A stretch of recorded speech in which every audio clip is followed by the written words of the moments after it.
안녕하세요, 동포 여러분.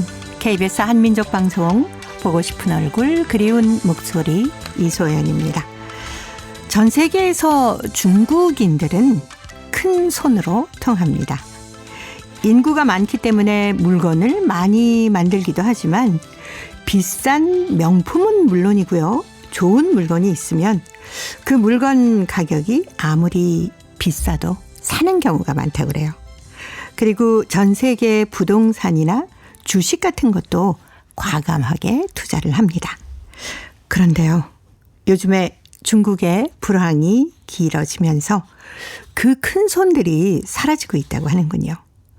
명품을 사는 사람도 급격히 줄어들었고요. 소비를 줄이고 싼 걸 찾고 있다고 합니다. 심지어는 외식을 즐기던 사람들이 집에서 집밥을 많이 먹고요. 먹는 것도 줄이기도 한다는 얘기도 들립니다. 동포 여러분께서는 이 불황을 어떻게 대처하고 계신지 궁금합니다. 자, 오늘 첫 곡 아이유입니다. 좋은 날.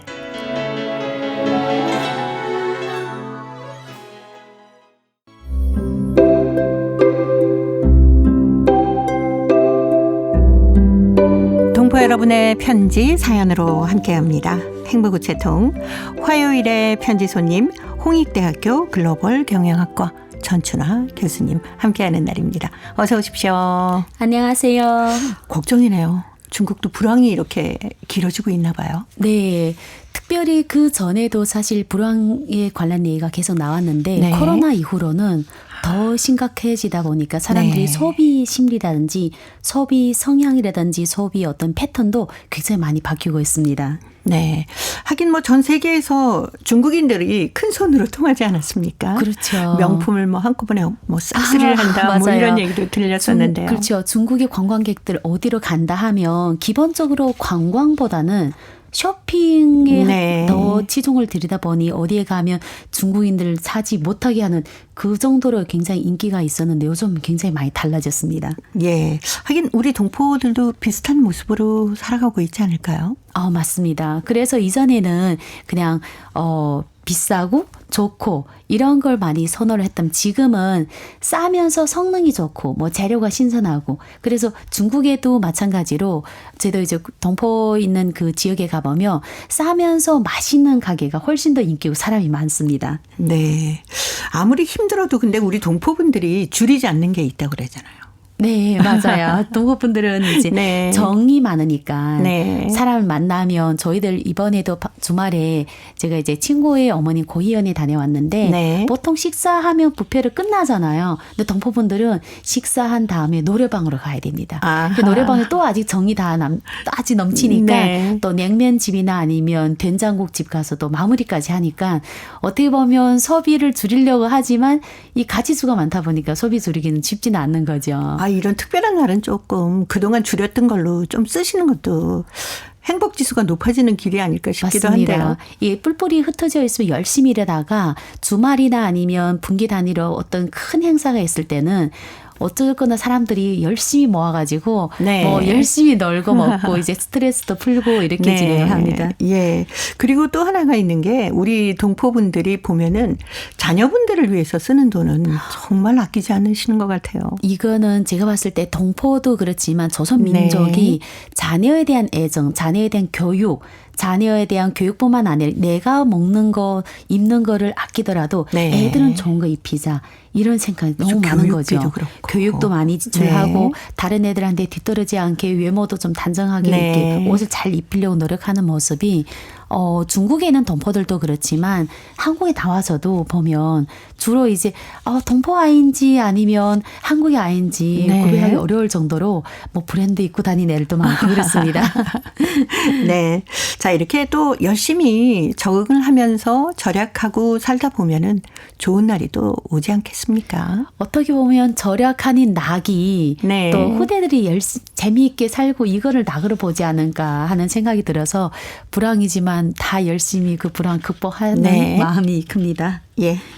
자, 이제 행복우체통 열어보겠습니다. 오늘 첫 번째 사연이 중국 길림성 류하현 김은정 학생이 보내왔습니다. 신나는 민속 체험이라는 글인데요. 전춘화 교수님이 먼저 소개합니다. 몇 년 전 여름방학에 나는 친구들과 함께 한국 유소년 국제 캠프에 다녀왔습니다. 엄마한테서 캠프에 간다는 말을 처음 들었을 때 난 너무 좋아서 펑펑 뛰었습니다. 어떤 친구들이 올까? 또 어떤 재미있는 활동들이 나를 기다리고 있을까? 생각만 해도 웃음이 저절로 나왔습니다. 7월 25일 드디어 한국으로 떠나는 날이 왔습니다. 우리는 아침 일찍 부산 가는 비행기를 타고 김해 공항에 도착했습니다. 축축한 바다 날씨에 온몸이 진득거렸지만 마음만은 날아갈 듯이 거뜬했습니다. 저녁 8시 무렵에 목적지에 도착한 나는 한국 동해시에서 온 친구들, 러시아에서 온 친구들, 그리고 일본에서 온 친구들을 만났습니다. 비록 국적이 다르고 언어가 달랐지만 그들은 모두 나처럼 된장찌개와 김치를 좋아하였습니다. 바로 이튿날부터 우리는 떡 매치기, 송편 빚기, 감자전 부치기 등 재미있는 음식 체험 활동과 박 터치기, 색판 뒤집기, 피구, 2인 삼각, 축구 경기 등 신나는 체육 활동을 가졌는데 나는 그중에서도 떡 매치기 활동이 가장 인상이 깊었습니다. 쿵덕, 쿵덕, 떡 매치기 소리가 온 하늘을 울려 퍼졌습니다. 와, 맛있겠다. 새하얗고 쫄깃쫄깃한 찰떡이 만들어졌습니다. 얘들아, 어서 먹어봐. 잘 먹겠습니다. 야, 둘이 먹다가 하나 죽어도 모를 이 맛이다. 바로 이 맛이야. 감탄이 여기저기서 터져나왔습니다. 중국에서도 가끔 찰떡을 먹어봤지만 이렇게 현장에서 직접 쳐서 먹는 찰떡은 오늘이 처음이었습니다. 나는 떡이 그 맛에 푹 빠져 시간 가는 줄 몰랐습니다. 역시 우리 민족의 찰떡이 최고야. 맞아. 친구들은 이 맛있는 찰떡이 우리 민족의 특색이어서 너무나도 자랑스럽다며 먹고 또 먹었습니다. 캠프 마지막 날 우리는 또 강원도 교육청으로부터 프로 축구 선수들이 사인이 새겨진 축구공을 선물로 받았습니다. 중국에 돌아오자마자 반 친구들에게 자랑했더니 최고로 멋진 선물을 받았다며 모두들 부러워하였습니다. 행복하고 소중했던 4박 5일, 정말 신나는 캠프 활동이었습니다. 나는 다채롭고 감동적인 매 순간들을 내 마음속에 오래오래 간직하며 다음 캠프 활동을 기대할 것입니다. 네, 김은정 학생 이번 여름방학에 한국 유소년 국제 캠프 한국에 왔다 갔네요. 네. 아우, 이 편지 사연 보니까 얼마나 즐거웠는지 그냥 그래서 웃음소리가 툭툭 터지는 것 같습니다. 네, 그렇죠. 네. 특별히 이제 조선민족 친구들은 사실 찰떡이나 이거 먹어봤거든요. 그렇죠. 그렇지만 거기서도 떡 매치기해서 만들어 먹잖아요. 그렇죠. 그렇지만 본인이 직접 네. 떡 매치기를 해서 그것도 또래 친구들과 재미있게 캠프를 하는 거는 맛이 더 다릅니다. 제가 이제 학교에서 유학생들 네. 한국 문화 체험할 때 인기 제일 좋은 게 찰떡, 떡 매치기.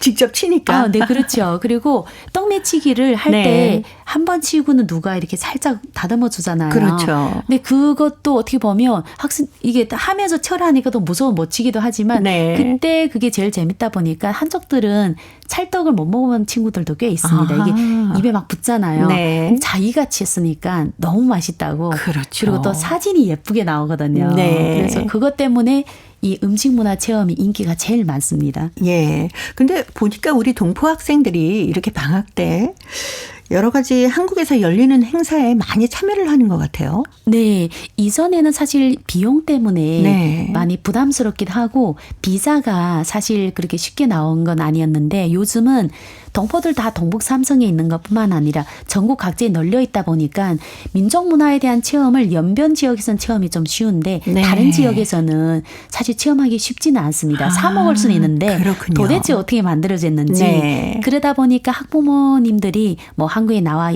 계시거나 아니면 중국에 계신 분들은 아이들한테 민족 문화 체험을 시키는 걸 굉장히 중요한 일이라고 생각하는 부모들이 점점 많아서 그렇지 않을까 생각합니다. 그렇죠.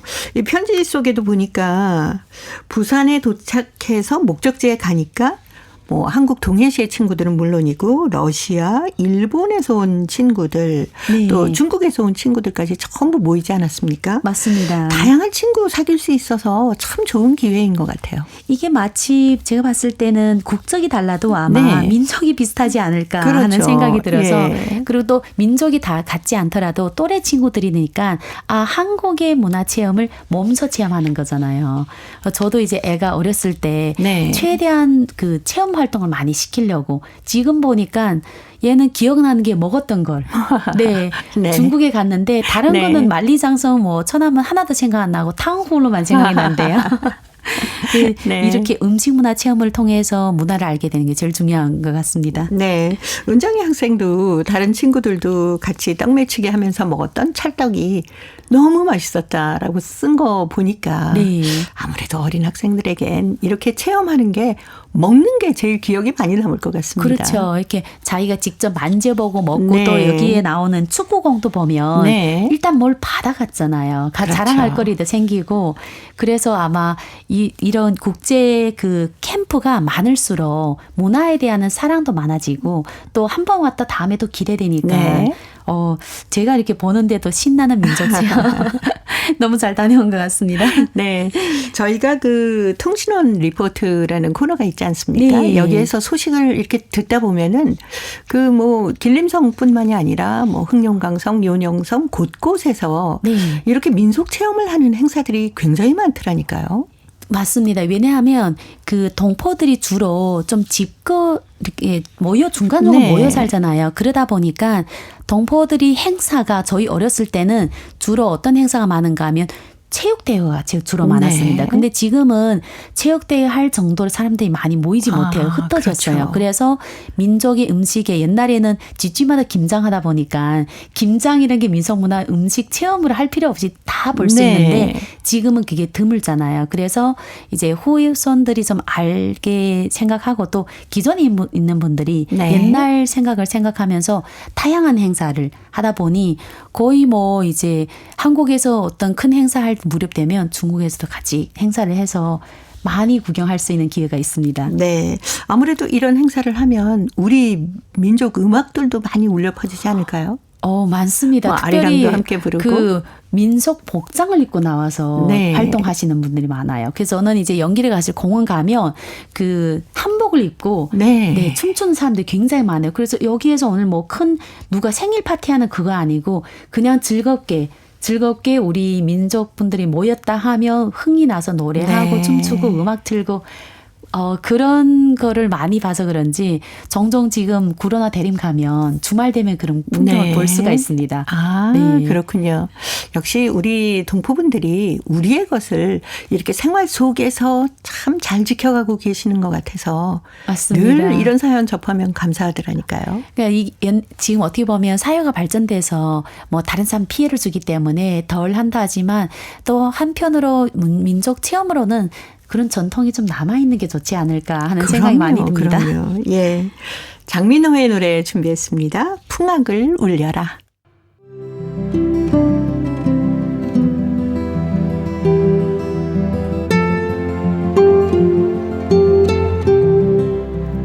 동포 여러분의 따뜻한 사연으로 아름다운 추억을 만들어 드립니다.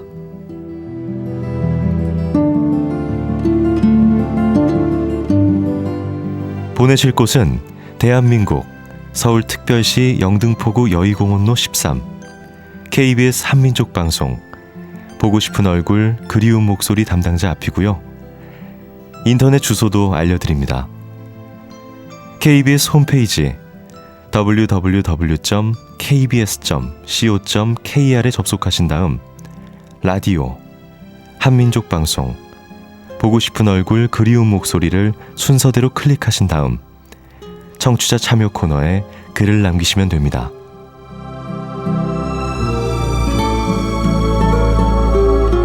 정다운 이야기와 아름다운 음악이 있는 보고 싶은 얼굴 그리운 목소리 동포 여러분과 늘 함께 하겠습니다. 화요일의 행복우체통 홍익대학교 글로벌 경영학과 전춘아 교수님과 함께하고 있습니다. 자, 이번 사연은 중국 길림성 연길시 천광일 씨가 보내오셨습니다. 상하이 견문이라는 글인데요. 제가 소개해 드릴게요. 얼마 전에 나는 둘째 딸이 대학을 마친 뒤에 사업을 하고 있는 상하이를 찾아갔었다. 그래서 이 나이를 먹도록 못 가본 국제 대도시 상하이 구경을 하게 돼서 그곳에 얼마 동안 머물면서 이곳저곳을 둘러보게 되었다. 연길에서 비행기로 4시간 걸려 상하이 푸등 국제공항에 내려 택시를 타고 푸등 시가지 구역의 고속도로를 1시간 푼히 달리며 여겨보니까 원래 생각에는 길 양편에 고층 건물들이 빼곡히 들어서 있을 줄로 여겼는데 그와 달리 끝없이 펼쳐지는 길 양편에는 우람지고 무성한 가로수들이 줄줄이 서 있고 그 밑에는 아름다운 화초들이 자라 있으며 멀리로 바라보이는 드넓은 벌판에 자리 잡은 시가지 구역 그 어디라 할 것 없이 푸르른 나무숲들이 자라 있어서 또 마치 녹색의 바다를 헤엄쳐 가는 듯한 기분에 빠져들며 상하이의 첫인상부터 좋았다. 상하이는 공공교통이 발달하였는데 지하철, 공공버스들이 많고 줄지어 다니다 보니 다니기에 매우 편리하고 호주머니에 돈 한 푼 없이 손에 스마트폰 하나만 달랑 들고 그처럼 큰 도시 그 어느 곳에나 다닐 수 있었다. 그리고 상하이에는 이곳처럼 길거리에 달리는 택시들이 별로 없는데 그 대신에 디디차, 인터넷 예약차들이 많다고 하여 그 차를 이용하면 값이 눕고 편리하여 젊은이들과 그곳 사람들은 거기가 디디차를 이용한다고 한다. 그곳에 있는 동안 나는 이름난 상하이 동방명주탑을 올랐는데 300m 높이가 되는 곳에 올라 널따란 황포강 연안에 하늘을 찌를 듯이 촘촘히 들어선 마천루들과 실북처럼 오고 가는 기선들을 지켜보고 동서남북을 바라보아도 끝이 보이지 않는 상하이 시가지 전체를 눈에 담아보면서 감탄을 하였다. 그리고 중국의 문학 거장 로신 선생이 잠들어 있는 묘소를 참배했고 중국 혁명의 선구자이신 손중산과 부인 송경령이 함께 살던 옛집을 찾아보았고 지하철을 타고 마당로에 자리 잡고 있는 대한민국 임시정부 예터를 찾아가서 역사의 견증물들을 자세히 여겨보고 사진에 담으면서 선배들의 그 옛날의 사적들을 머릿속에 떠올려 보았다. 이번 상하이에서 머무른 시간은 길지 않지만 언제부터 대도시 구경을 하겠다던 소원을 이뤘으며 날따라 발전하는 이 세상을 내 눈으로 돌아보았다는 장호감에 마음이 뿌듯했다. 라는 글이었습니다. 천광일 선생님께서 처음으로 상하이에 다녀가신 모양이에요. 네. 네. 그래도 상하이에 가서 갈 곳을 다 잘 그렇죠. 다녀오신 것 같습니다. 네. 동방명주탑은 뭐 누구나 한 번쯤 다 가보는 것 아닙니까? 그렇죠. 상하이 하면 와이탄, 와이탄 하면 동방명주 어떤 네. 상징적인 거잖아요. 그렇죠. 네. 그리고 또 빼놓을 수 없는 게 대한민국 임시정부 맞습니다. 청사 아닙니까? 네, 그 동포들이나 아니면 한국 분들은 필수로 가는 코스 중에 하나이고 또 어떻게 보면 상하이 갔을 때 좀 다니기 좀 더 쉬운 네. 그런 코스이기 때문에 저도 상하이 여러 번 갔는데 항상 가다 보면 사람 만나면 쉽게 이제 상하이에 있는 와이탄 거기에 동방명주가 있는 네. 탑이 보이는 그 곳에서 사람을 만나고 그 다음에는 상하이의 그 영국 그 조개지 그 근처도 유럽풍이 많이 나거든요. 예, 그쪽으로 많이 놀러 가고 또 상하이 보면 여원이란 곳이 있습니다. 그러니까 이제 상하이의 그 옛날 풍을 좀 많이 볼 수 있는 그 네. 거리들이 있는데 그것도 이제 빼먹을 수 없다 보니까 상하이 하면 가볼 곳이 너무 많아서 그렇죠. 뭐 하루 이틀은 좀 어렵고 기본적으로 한 4박 5일 정도 그렇죠. 그러면 좀 예. 여유 있게 아마 임시정부 포함해서 다양하게 다녀올 수 있습니다. 네.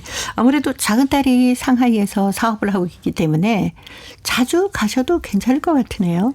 근데 이게 생각보다 네. 작은 도시에서 있던 분들은 상하이 가니까 저희 이제 그 친척분들 보니까 부담스러워 하더라고요. 그러니까 우리가 생각할 때 예를 들어서 뭐 네. 여기에서 상하이에서 어디 놀러 가면 한 개 도시인데도 막 2시간씩 걸리거든요. 그럼 이제 피곤한 거죠.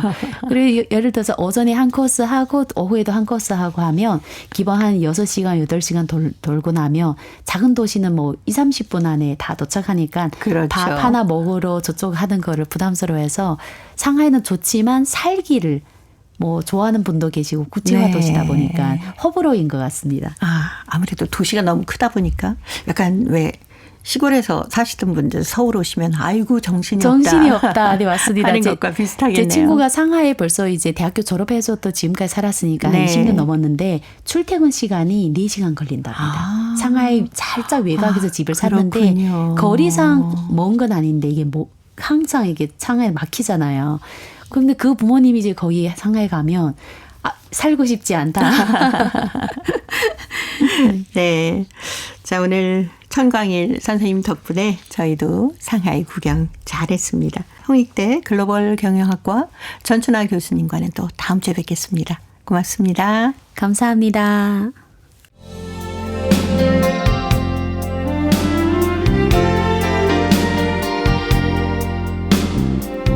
KBS 한민족 방송은 7천만 온결어의 꿈을 담습니다.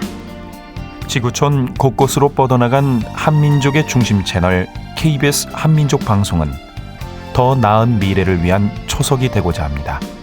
여기는 대한민국 서울에서 보내드리는 KBS 한민족 방송입니다. KBS 한민족 방송 보고 싶은 얼굴 그리운 목소리 함께하고 계십니다. 동포 사회 새로운 소식을 동포 통신원들과 전화를 연결해서 듣습니다. 통신원 리포트인데요. 오늘은 중앙아시아 카자흐스탄 그리고 러시아 사할린 지역의 소식 준비했습니다. 먼저 카자흐스탄의 김상욱 통신원 만나보겠습니다. 김상욱 통신원 안녕하세요. 안녕하세요.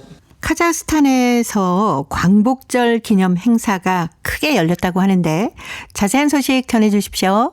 네, 그렇습니다.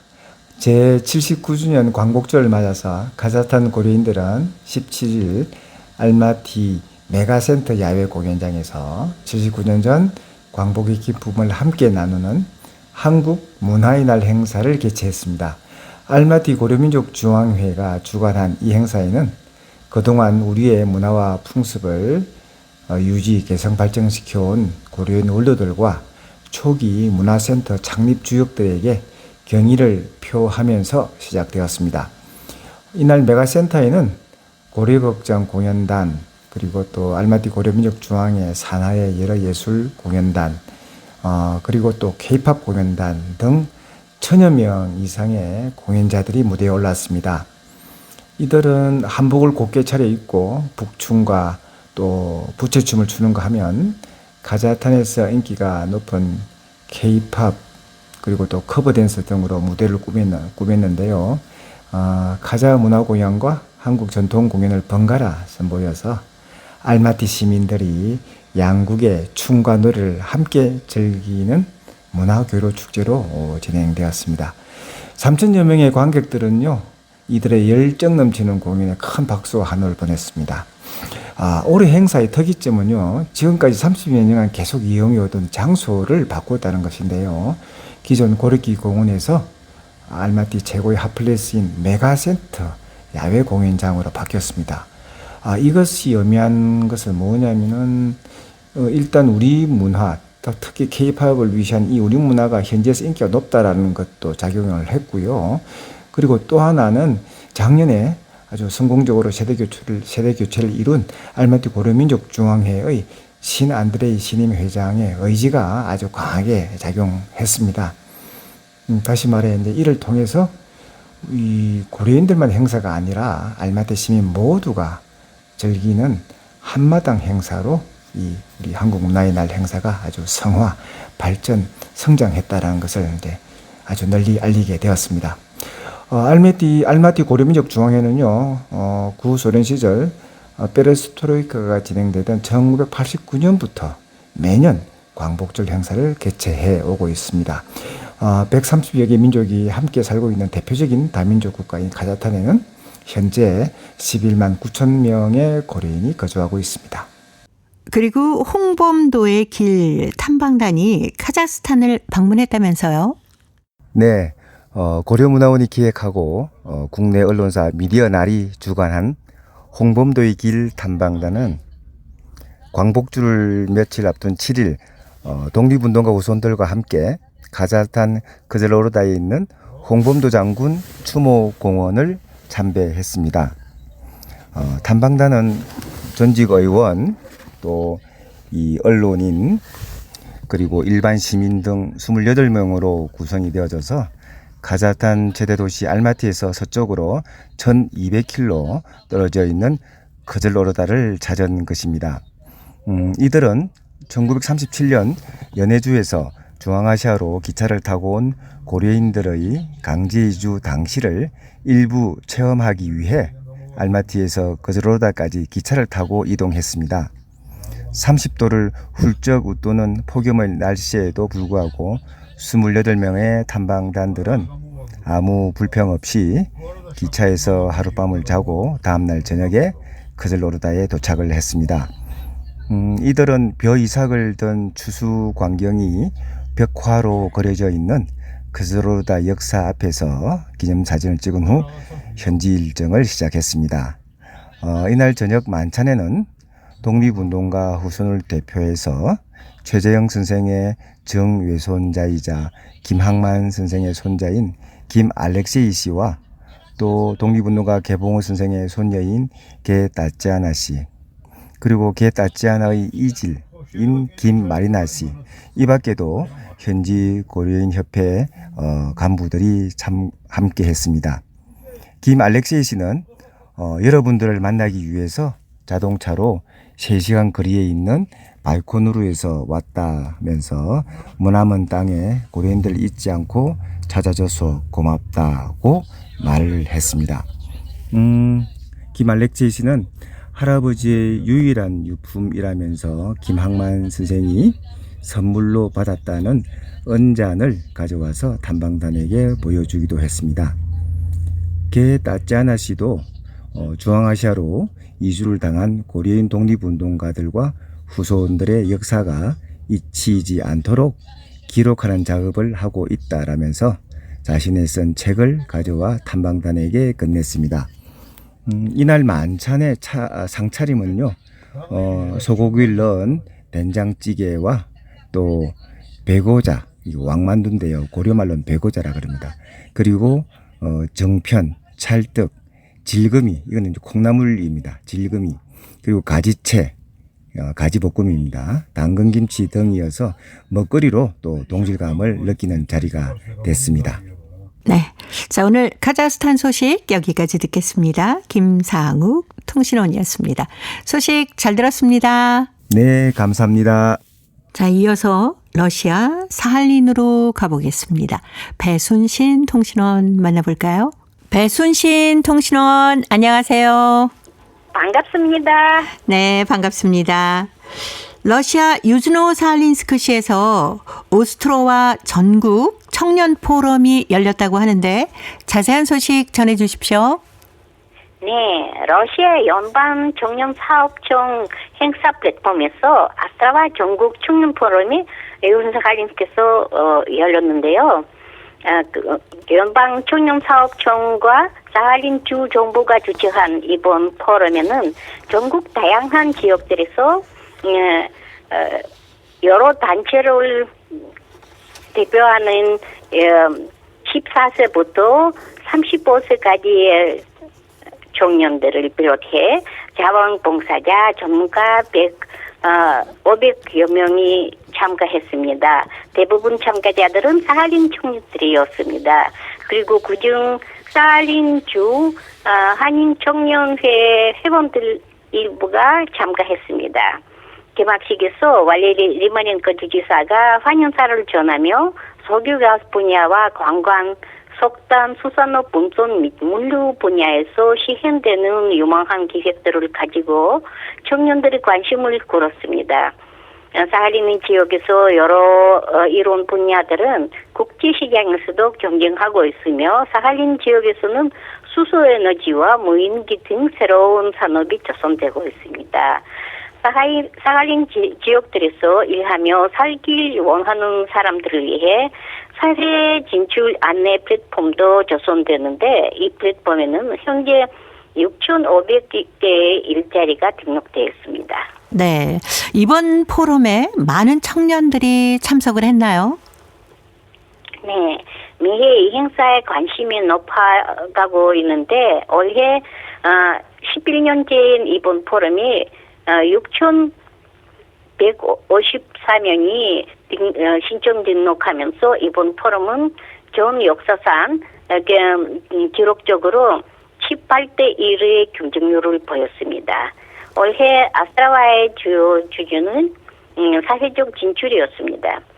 포럼 참가자들은 3개 방면으로 나눈 가운데 교육 방면에는 전국 각지에서 우수 대학생들과 졸업생들이 모였고 생산 방면에는 사할린 지역 그행심 경제개발부 부분의 전문가들과 청년 기계기술자들이 연합했고 최고 방면에는 학생과 청년들이 직업적 자기 결정을 목적으로 모였습니다. 아스트라와 포럼은 참가자들에게뿐만 아니라 사할린 주민들에게도 의미 있는 행사였습니다. 네. 자, 이렇게 포럼에 참가한 청년들 반응은 어땠을까요? 네. 울리아novsk 민간항공대학에서 공부하면서 조종사가 꿈인 신미들이는 아스트라와 포럼에 처음 참가했는데 아스트라와 포럼 덕분에 운 좋게 사할린은 돌아오게 되었는데 도시가 많이 변했다고 했습니다. 항공 기계 개발 기획은 특별히 내 관심이 끌었습니다라고 소감을 전했습니다.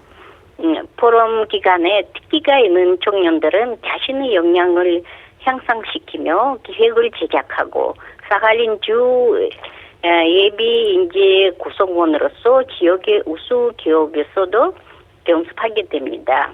또한 포럼에서는 러시아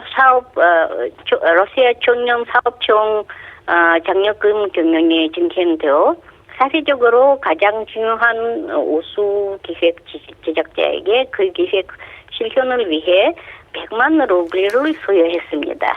네. 자, 오늘 사할린 소식 여기까지 듣겠습니다. 배순신 통신원이었습니다. 소식 잘 들었습니다. 네, 감사합니다. 네, 고맙습니다.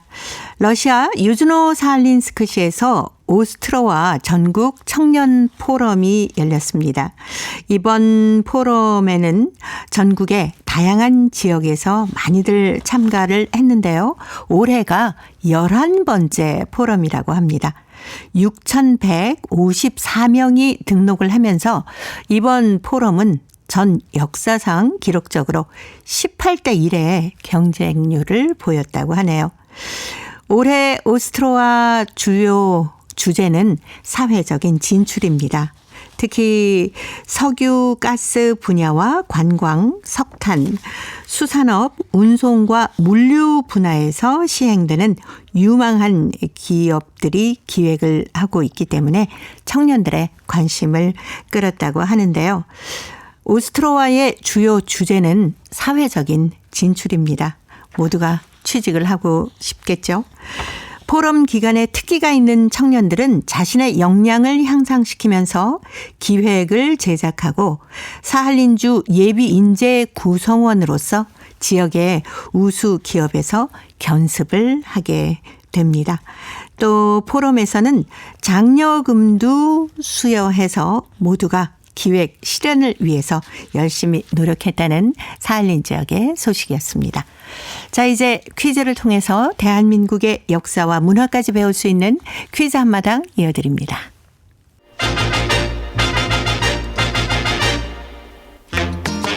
동포 여러분과 퀴즈로 하나 되는 시간 퀴즈 한마당.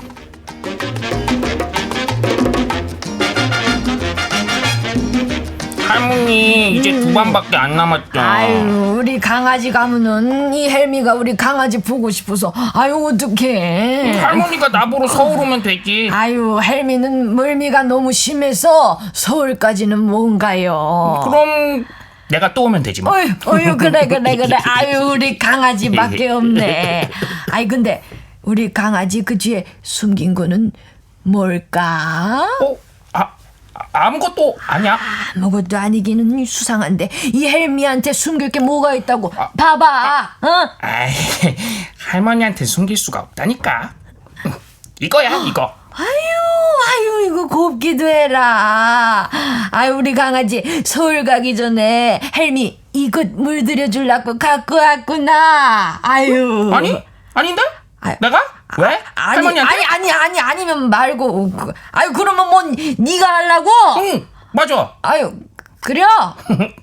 내가 이거 물들이고 싶어서 이거 따서 돌로 찍고 있었는데 그런데 이게 잘 안 돼서 그래갖고. 알았어. 저 강아지 손 이리 줘봐. 할미가 해줄게. 할머니 최고. 자 봅시다. 근데 이렇게 손톱까지 신경 쓰는 거 보니까 우리 강아지 여자친구 생겼구나. 아니야. 여자친구는 이거 살짝 찔러봤는데 반응이 아주 그냥 여자친구 생긴 거 맞고 뭐. 진짜 아니라니까 할머니. 이렇게 움직이면 이거 다 흐트러져서 예쁘게 안 돼요. 아니야, 할머니가 계속 그래서 그런 거잖아. 자꾸 할머니한테 뭐. 됐어. 할머니 안에 니 혼자 해. 오지마. 할머니. 오지마, 쫓아오지마. 안 해.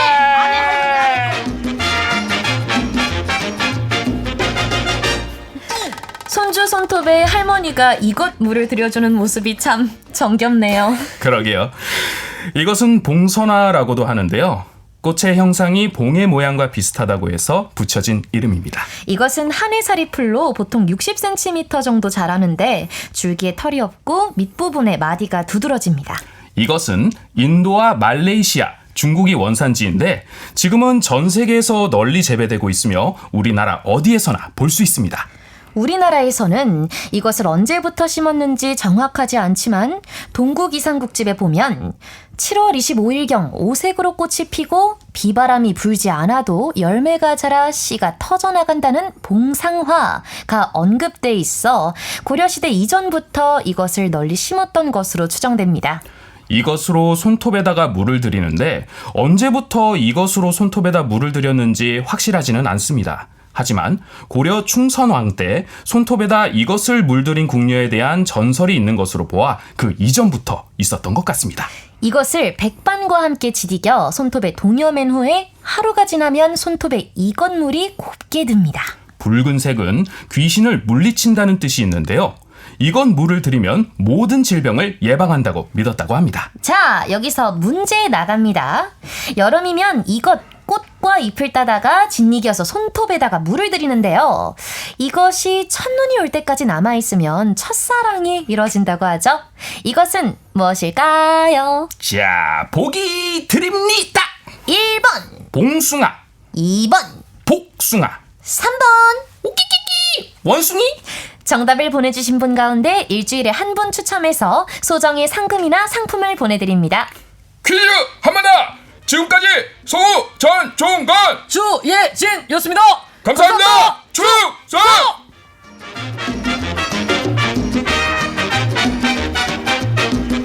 저도 어렸을 때 여름방학 할머니 댁에 가면은 꼭 이것을 물들이곤 했었습니다. 할머니 댁 처마 밑에서 이것을 따서 평상에 앉아서 물들이곤 했었는데요. 그 시절 생각해 보니까 정말 행복했네요. 그런데 요즘에는 이것을 들이는 사람들이 별로 없는 것 같아서 아쉽기도 합니다. 여름에 이것 물을 들인 후에 첫눈이 올 때까지 이것이 손톱에 남아있으면 첫사랑이 이루어진다. 이런 얘기도 있죠.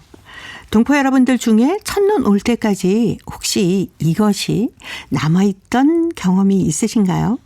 이것을 들여본 경험이나 또 여름방학에 얽힌 재미있는 추억이 있으면 행복우체통으로 보내주시기 바랍니다.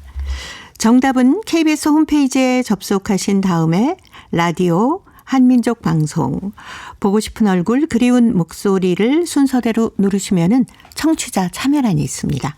여기에 정답도 보내주시고 행복우체 통해 사연도 많이 보내주세요. KBS 콩으로 정답을 보내실 때는 잊지 마시고 연락처 꼭 남겨주시기 바랍니다. 여러분의 많은 참여 기다리고 있습니다.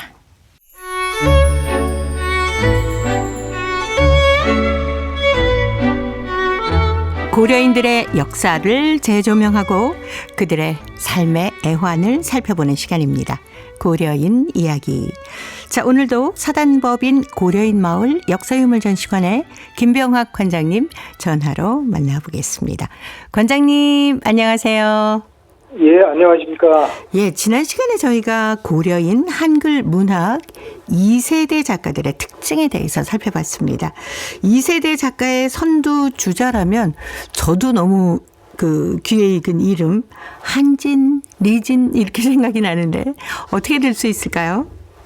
예, 이제 고려인 한글 문학에서 네. 이제 2세대를 구분을 하자면 첫째로는 일단은 고려인들은 연해주에서 강제 이주되어 온 이후로 후속 세대가 이 모국어를 대학에서 교육을 할 수 없기 때문에 후세대가 끊겨서 1세대로만 끝날 운명이었는데 네. 이제 2세대 작가들은 북한 출신인데 소련에 유학을 왔다가 그때 시대 변화를 보고 소련에 망명해서 남게 된 사람들이 이제 2세대 작가들이 되었거든요. 네. 그때 이제 망명한 2세대들이 한 10여 명이 되고 또 다른 경로를 통해서 예를 들어서 두만강을 헤엄쳐가지고 소련에 망명한다든지 이런 일부까지 있어서 이제 한 10여 명이 2세대 작가를 형성했는데 그 중에서 그래도 선두주자라면 한진, 리진 이 두 분을 꼽을 수 있겠습니다. 예. 원래 이 한진은 원래 이름은 이제 한대용, 리진은 이제 리경진, 그리고 허진이란 분이 있는데 이분은 허웅배. 다 원래 우림이 있었는데 이분들이 망명하면서 이름을 진으로 고친 뒤로 이분들은 네. 워낙 이 한글 문학이나 이런 부분에 큰 두각을 나타내셨기 때문에 본명보다는 이 필명인 한진, 리진으로 이 고려인 사이에 훨씬 지금 알려지게 된 이 두 분입니다. 예. 자, 그러면 리진 작가부터 좀 살펴볼까요? 예, 리진 작가는 어떻게 말씀드릴까요? 이분은 1930년에 함경도 함흥에서 태어나셨는데 당시에 이제 태어나서 일본식으로 교육을 받다가 1945년에 소련군이 한반도 북쪽 지역을 진주하니까 자연스럽게 이제 북쪽에 남게 됐지요. 그래가지고 네. 그쪽에서 그분이 워낙 수대여가지고 책도 많이 읽고 그렇게 해서 공부를 해서 김일성 종합대학교 영문과로 네. 들어갔는데 이제 다니는 중에 6.25 전쟁이 일어나서 그때 학생들은 전부 다 의무적으로 인민군에 복무해야 됐기 때문에 복무도 이렇게 했고 그렇게 했는데 영문과 2학년 때 전쟁 중에 북한의 국비 유학생으로 뽑혀서 모스크바에 있는 전 연맹 영화대학교 시나리오과에 들어갔습니다. 그런데 거기에서 이 소련이 그 사이에 스탈린이 죽고 후르초프 해빙기 들어서면서 비로소 이제 자유로운 세상, 일반 이 사람들이 자기의 권리를 주장할 수 있는 세상에 눈을 뜨게 되죠. 그런데 북한은 이제 반대로 김일성 개인 우상화, 개인 숭배가 강화되고 이런 데서 고민하다가 이번 58년에 소련에 네. 망명하게 된 분입니다. 그래서 그 뒤로 이제 꾸준히 그 이후로 작품 활동을 하면서 고려인 한글 문학계에 큰 족적을 남긴 분이죠. 예. 북한으로 돌아가지 않고 이제 러시아에 남아서 활동을 하게 되는데 그때 국적은 어떻게 했습니까? 이제 이분들이 망명하던 당시에 58년에 네. 소련 정부에서 북한과 여러 가지 그 외교적인 이런 마찰이 있으니까 당시에 바로 국적을 주지 않고 무국적 망명, 무국적자로 망명만 일단은 허가를 했거든요. 네. 그런데 이제 그렇게 살면서 10여 년, 20여 년 가까이 흐르면서 시대가 달라지니까 이분들의 국적 취득을 허가를 해줬습니다. 그래서 1970년대 초부터 말까지 70년대 사이에 다른 분들은 어쩔 수 없이 왜 그러냐면 무국적자는 일정한 거주 지역 이상 벗어나서는 안 되거든요. 네네, 그렇죠. 거주 지역을 벗어날 때는 내무기관에 신고를 하고 또 정확하게 그 목적과 그걸 기입을 하고 그걸 지켜야 되고 이런 어려움이 있어서 특히 연극을 하신 분들이라 이분들은 또 촬영가로서 연출가로서 또 많은 지역을 돌아다녀야 되기 때문에 어쩔 수 없이 국적을 취득했는데 리진 작가는 그래도 끝까지 나는 이 조국이 한반도니까 네. 국적을 받지 않겠다. 그래서 이분은 끝까지 국적을 받지 않고 무국적자로 이렇게 살다가 돌아가셨습니다. 아, 그러셨군요. 그러면 리진 작가는 무국적자로 살면서도 모국어로 작품을 많이 쓰셨겠네요. 예, 이분은 1960년부터 고려 일보 이 전신의 레닌기치죠. 네. 여기에 작품을 투고하기 시작해서 이분은 꾸준히 아주 다수의 시 창작을 했고 또 단편 소설도 쓰고 여러 가지 작품들을 많이 남겼습니다. 그리고 이분은 평생을 모스크바 근교에 살면서 거기에서 소련 여성이라고 하는 잡지가 있었습니다. 그것은 소련에서 그 소련 여성들에 관련된 이런 그 잡지를 사회주의 국가권의 모든 언어로 번역해갖고 배포를 했었는데 네. 그때 리진 선생이 이제 거기서 말하는 조선어, 북한으로 보내는 그 잡지, 그쪽에 이 소련 체제를 이렇게 광고하거나 그런 그 잡지를 번역하는 일을 꾸준히 맡아가지고 하면서 한글 작품을 네. 그분은 아주 평생 동안 굉장히 많은 작품을 쓰시고 의미 있는 작품을 많이 쓰셨죠. 예. 그 중에 하나 작품 우리 관장님께서 직접 좀 간단히 소개해 주시면 어떨까 싶은데요. 아, 그럴까요? 네. 그러면은 리진 선생이 쓰신 작품 중에 구구정 소나무라는 게 있는데 네. 이게 참 가슴을 울리는 이게 시가 길지는 않습니다. 네. 그렇지만 가슴을 울리는 부분이 있어서 이 망명자의 어떤 소름이랄까요?